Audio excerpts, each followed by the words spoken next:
யார் சார் அடுத்த ஆட்சி, யார் அடுத்த முதலமைச்சர் அப்படின்னு கேட்டீங்கன்னா நான் மிக திட்ட தெளிவாக சொல்லுகிறேன், மிக உறுதியாக சொல்லுகிறேன். ஏதோ பேசுறதுக்காக நான் பேசிட்டு இருக்காத, நேரத்துக்கு எடுத்தாத, நல்ல விவரமா பேசு. என் விருப்பமும் அதுதான், என் யதார்த்தமும் அதுதான். ஓத்தா எனக்கு ஏதாவது வச்சு உம்மான வாயில தூக்கும் போல. இங்க என்னுடைய விருப்பமும் மீண்டும் மாண்புமிகு முதலமைச்சர் ஸ்டாலின் அவர்கள் மீண்டும் முதலமைச்சராக வேண்டும் என்பது என்னுடைய விருப்பம். எனக்கு என்ன, நீ ரத்தம் கக்கி தான் சாக போற. ரத்தம் கக்கியா?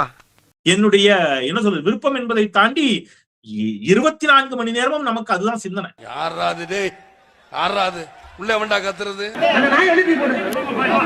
அவர் மீண்டும் முதலமைச்சர் ஆகியே தீர வேண்டும்.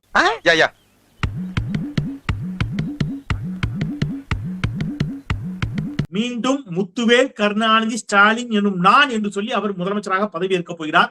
எழுதி வச்சுக்கங்க, இதுல மாற்றம் இல்லை, இது உறுதி. இவன் சரியான பைத்தியம் இல்ல, சரியாகாத பைத்தியம்டா.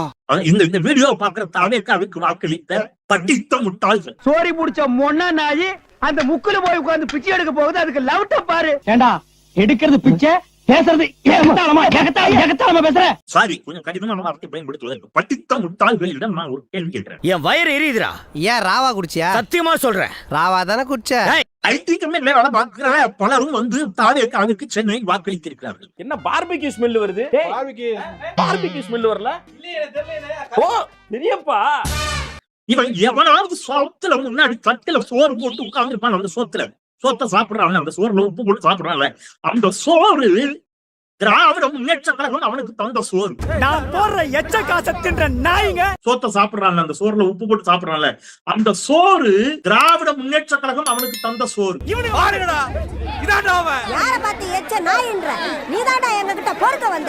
இவன் எவனாவது சோத்துல முன்னாடி தட்டில சோறு போட்டு உட்கார்ந்து இருப்பான். அந்த சோத்தை சாப்பிடுறாங்க, அந்த சோறுல உப்பு போட்டு சாப்பிடுறாங்க. அந்த சோறு திராவிட முன்னேற்ற கழகம் அவனுக்கு தந்த சோறு. பெரியப்பா, வீட்டுல எதுவும் அடுப்பு எதுவும் வாங்கி இல்லையே? அதெல்லாம் வாங்காத, அதான் வயிறு இருக்கே. டேய் எடுத்து வாங்கடா, பொங்கலப்போ. பெரியப்பா படு, பெரியப்பா படு. நான் கடினமான வார்த்தையை பயன்படுத்துறேன், எனக்கு கவலை இல்லை.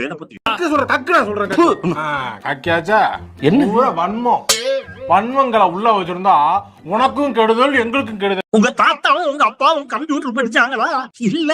கம்ப்யூட்டர் என்ற ஒன்று உலகத்தில் கண்டுபிடிக்கப்பட்டு உங்களை கம்ப்யூட்டர் படிக்க வச்சு அந்த கம்ப்யூட்டர் படிச்ச பிள்ளைகளுக்கு வேலை கிடைக்க வேண்டும் என்று சொல்லி டைடல் பார்க் உள்ளிட்டவற்றை தமிழ்நாட்டிற்கு கொண்டு வந்து அது அனைத்துக்கும் விதை போட்டது திராவிட முன்னேற்ற கழகம்.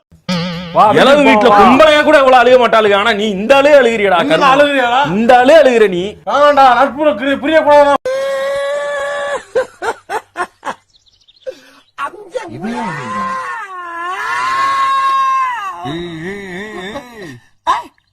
நீ ஏன் பொம்பளை மாதிரி அழுதுட்டு இருக்க? ஒண்ணு இல்லப்பா. கலைஞர் அன்றைக்கு கணினி படிப்பை பற்றி, கம்ப்யூட்டர் படிப்பை பற்றி திட்டம் தீட்டிக் கொண்டிருந்த பொழுது சங்கவி கூட டான்ஸ் ஆடிட்டு இருந்தாரு நடிகர் விஜய். ஆனா நீ படிச்சு நீ பெரிய ஆக வேண்டும் என்பதற்காக ஒரு கணினி சாம்ராஜ்யத்தை நிறுவியது திராவிட முன்னேற்ற. சோறு திங்கிறியா இல்ல பியல் திங்கிற பேப்பனே?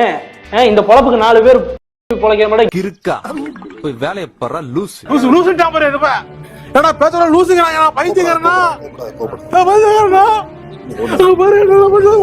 இன்னைக்கு நீங்க இங்க இருந்து என்ன போறீங்கல்ல வெளிநாடுகளுக்கு, ஆன்லைன் என்ன ஆன்சைட்டுக்கு போறீங்கல்ல வெளிநாடுகளுக்கு, அமெரிக்காவுக்குலாம் அப்படிலாம் போய் அங்க கிரீன் கார்டு எல்லாம் வாங்கி செட்டில் ஆகுறீங்கல்ல, அது அனைத்துக்கும் விதை போட்டது திராவிட முன்னேற்ற கழகம். அப்படி என்ன வைத்திருச்சலோட இந்த ஒரு 75 வருட ஆண்டு திராவிட ஆட்சிகள் இல்லை அப்படின்னா இன்னைக்கு நீயும் நாங்களும் உட்காந்து இங்க பேசிட்டு இருக்கவே முடியாது. நீங்களும் நானும் இங்க உட்காந்து பேசிட்டு இருக்கிறதுக்கு காரணமே திமுக. இன்னைக்கு நீங்களும் நானும் சட்டை போட்டிருக்கோம்னா அதுக்கு காரணம் திமுக. அப்புறம் வேற ஏதோ ஒன்று பொதுவாக சொல்லிக்கிட்டே இருப்பாங்க. இன்னைக்கு நீங்களும் நானும் தோல்ல துண்டு போடுறோம்னா அதுக்கு காரணம் திமுக. நீங்க ஏத்துக்கிறீங்களா இல்லையா? இன்னைக்கு நீங்களும் நானும் சட்டை போட்டிருக்கிறது காரணம் திமுகன்றாங்க. ஒத்துக்கிறீங்களா ஒத்துக்கலையா நீங்க? சரி, இப்ப திமுக உருவாகிறதுக்கு முன்னாடி எல்லாரும் எப்படி அவனை குண்டியாவது சொல்லிருக்காங்களா எல்லாரும்? தேர்தலுக்கு அப்பாற்பட்டு விஜய் போன்ற நபர்களுக்கு கிடைக்கின்ற ஒவ்வொரு வாக்கும் தமிழ்நாட்டுக்கும் தமிழர்களுக்கும் அதிர்ச்சி. முதல்ல அதை நம்ம தெளிவுபடுத்தி வாக்கு போட்டிருக்காங்க. அதுதான் அது ஒரு கேவலம். அதை தான் நான் சொல்றேன், ரொம்ப ஒரு மோசமான நிலைன்னு. சினிமா கேட்போம், கேட்போம், கேவலம் கேட்போம். இல்லங்க நானும் இல்ல சார், விளையாட்டுக்கு தான் நானும் சொல்றேன். விளையாட்டு கேட்டாலும் இதான ரூல் தானே சார். கேட்போம். இந்த முறை தேர்தல் முடிவுகள் வரட்டும். மே 4ஆம் தேதி நிச்சயம் புதிதாக மீண்டும் அண்ணன் நட மறுபடியும் முதல்ல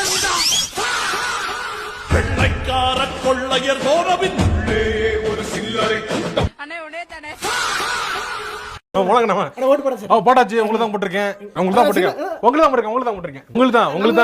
உங்களுக்கு தான் போட்டிருக்கேன். உங்களுக்கு தான் போட்டிருக்கேன். கரெக்டா போட்டேன். உங்களுக்கு தான் போட்டேன். உங்களுக்கு தான் போட்டேன். சத்தியமா உங்களுக்கு தான் போட்டேன். சத்தியமாவா? சத்தியமா உங்களுக்கு தான் போட்டேன். உண்மையிலே பொய் சொல்லக்கூடாது. பொய்யெல்லாம் இல்ல. நான் ஏங்க பொய் சொல்ல போறேன்? எனக்கு போட்டீங்க. எனக்கு என் மூஞ்ச பாருங்க. நான் நிக்கவே இல்லையே, எனக்கு எப்படி போட்டீங்க? ஒருவேளை உங்க அண்ணன் நிக்கிறாரோ? சொந்தக்காரங்க அதாவது முரட்டெல்லாம் உங்கள்ட்ட தான் போட்டேன்னு தப்பிச்சுக்கிறீங்க. அது மாத்தினது யாரு? குழந்தைகள் சொல்லிதானே மாத்தினது. குழந்தைங்க கிட்ட யார் பதிய வச்சது? பிஞ்சு மனசுல நஞ்ச வச்சது யாரு? சொல்லுங்க. விஜய் தானே? ஆமா. இது சொல்லி தூண்டி விட்டது யாருங்க? ஓட்டு போடாதவங்க ஓட்டு போட அது டிவிக்கு விஜய் மாமாக்கு ஓட்டு வாங்கி கொடுங்கன்னு தானே சொல்லி இருக்காரு. அத சொல்லிதானே Kinder Joy, chocolate, Dairy Milk, Dress இது எப்படி அடம் பிடிப்பீங்களோ அந்த மாதிரி அடம் பிடிச்சி விஜய் மாமாக்கு ஓட்டு வாங்கி கொடுங்கன்னு இருக்காரு. காசு கொடுத்து ஓட்டு போட சொல்றது தப்பு இல்லையா? சின்ன பிள்ளைங்க அவங்க அம்மா அப்பாவை ஓட்டு போட சொல்றது தப்பா மக்களே? இதெல்லாம் என்ன மக்களே நியாயம்? சாம்பார் ஆப் எனக்கு அவர் ஆஸ்திரேலியா போறாரு. விஜய் ஆஸ்திரேலியா போறாருன்னு சொன்னாங்க. அது உண்மையா? ஆஸ்திரேலியால நாளைக்கு 3 கிளம்ப போறாரு. திமுக தான் வந்து ராக்கெட் ரெடி பண்ணிட்டு இருக்காங்க. திமுகவுக்கு கூப்பு புதுசு இல்ல. இவங்க எல்லாம் சபிச்சுக்கிட்டு இருக்காங்க. திமுக இணையதள வந்து சொல்லுவார். தன்னை பற்றி சொல்லும்போது, நான் ஒரு பயணி, நான் இங்கே சிறிது காலம் தங்கி செல்கிறேன். அந்த மாதிரி தான் நமக்கு எப்பயோ அத்திபுத்தா போல ஆட்சி வரும். ஆட்சி வந்து சமூக நலத்திட்டம் அதை நீங்க எந்த அளவுக்கு பயன்படுத்திக்க முடியுமோ பயன்படுத்திக்கோ. அவ்வளவுதான். நாங்க செஞ்சுட்டு போவோம். நாங்க 89 வந்தோம். 89 வந்தோடனே இலவச மின்சாரம், பெண்களுக்கு சொத்து உரிமை கொடுத்தோம். 2 வருஷம் ஆட்சியை கழிச்சு ரைட் பாவா வரவா இல்ல ஒரு மறுபடியும் வந்தோம். டைட்டில் பார்க் கட்டணும். திருப்பி கூப்பு 5 காலேஜ், இன்ஜினியரிங் காலேஜ் திறக்க வச்சோம். என்ட்ரன்ஸ் எக்ஸாம் க்ளோஸ் பண்ணோம். 2006ல யூனிவர்சிட்டி கோட்டையவே வந்து தென்னகத்தினுடைய டெட்ரைட மாத்தி விட்டு 10 இயர்ஸ் கூப் என்ஜாய் பண்ணோம். சீரட் அப்படின்னு போனோம். திரும்ப 2001ல வந்தோம். 2021ல வந்தோம். இதுதான் மேட்ரு. இவ்வளவுதான் வந்து ஒரு வாய்ப்பு கிடைத்தால் அது சமூக நீதிக்காக பயன்படுத்தக்கூடிய கட்சி. கூப்பு எங்களுக்கு நிரந்தரம். அத பத்திலாம் வந்து இப்படி எல்லாம் பேசினா கூப்புக்கு தான் போவேனா?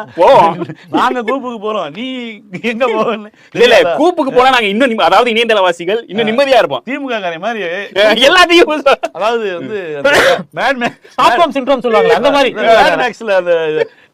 அந்த ஜோ இதுல இருப்பாங்க பாத்தியா, அந்த வெரி மொட்டை, அது மாதிரி வந்து அது சரிங்க. அதாவது அவங்களா ஒரு ஆட்டாமையில சொல்றாங்க. ஓகே, இவன் இந்த ஆக்சுவலா சேர்ந்து கூட வாழணும்னு இல்ல. We can just live in each other's house. We can just be together, have children. We don't have to be married. It's okay. That's it. ஆனா அது அவங்க உங்க ஒபினியன் அவ்வளவுதான். அது அவங்க opinion. I'm okay with people having children without getting married. People living together or not living together, having children, not having children. It's okay. உங்க வீட்டு பிள்ளையா நினைச்சு எல்லாரும் என்னை மன்னிச்சிருங்க.